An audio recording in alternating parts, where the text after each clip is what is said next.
High বন্ধুরা, শ্রাবণ মাসে একটা বিয়ে বাড়ি পেয়েছিলাম। এখানে সেজেগুজে নিজেকে আর আটকাতে পারলাম না, বরের সাথে একটু নেচে নিলাম। কোনোদিন এরকম সুযোগ পাবো না, তাই আজকে এই সুযোগটা হাতছাড়া করলাম না। দুজনা খুব কম সময়টাই কাটানো হয় সেজেগুজে, তাই একসাথে বিয়ে বাড়ি যাচ্ছি বলেই তাই একটু নেচে নিচ্ছি। তোমরা আবার কিছু মনে করো না। তারপরে নাচার পর আমরা নিচেই চলে এলাম, সবাই মিলে বেরিয়ে পড়লাম, যেমন আমার যা, আমার জায়ের ছেলে, ভাসুর আর আমরা তিনজনা একসাথে রাস্তায় সবাই মিলে হাঁটতে হাঁটতে চললাম, যেহেতু কাছেই, বেশি দূরে নয়। হাঁটার পর পৌঁছে গেলাম বিয়ে বাড়ির সামনেটা খুবই সুন্দর নাচ সাজিয়েছে। তারপরে বসে পড়লাম অপেক্ষা না করে খাবার টেবিলে জলের বোতল চলে এসেছে, এখানে আমার বর বসে যে পিছন দিকে। তারপরে পড়ে গেল প্লেটের উপর পড়ে গেল কলার পাতা, স্যালাড, ফিশ ফ্রাই আর হচ্ছে কাসন্দি। দারুণ খেতে লাগছিল। ফিশ ফ্রাইটা খুব গরম ছিল।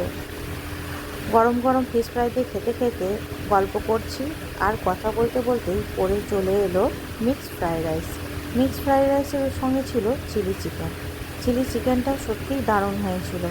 মিক্সড ফ্রাইড রাইসের সাথে চিলি চিকেনটা জাস্ট অসাধারণ লাগছিল।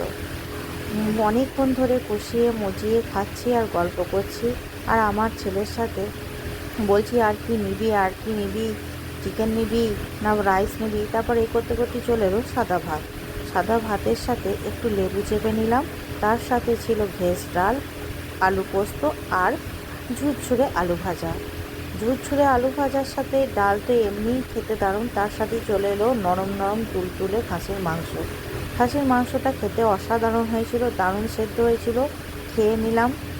খাওয়ার পর আবার চলে এলো হাত ধোয়ার জন্য গরম জল, সেখানে হাত দিয়ে চলে এলো আইসক্রিম, সন্দেশ আর রসগোল্লা দিয়ে আইসক্রিম খেতে খেতে আবার নিচেই চলে এলাম।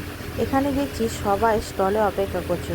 স্টলে অবশ্য আমরা আগেই মোমো খেয়ে উপরে গিয়েছিলাম, আর এখানে আমি আইসক্রিমটা ওখানে খাইনি, এখানে বসে বসে খাচ্ছি আর লোকেদের দেখছি যে আর মোমো আছে নাকি। দেখছি আর মোমো শেষ, ঠিক হাততালি খেয়ে নিয়েছি, নাহলে মোমোটা আর পেতাম না। এবার বাড়ি চললাম।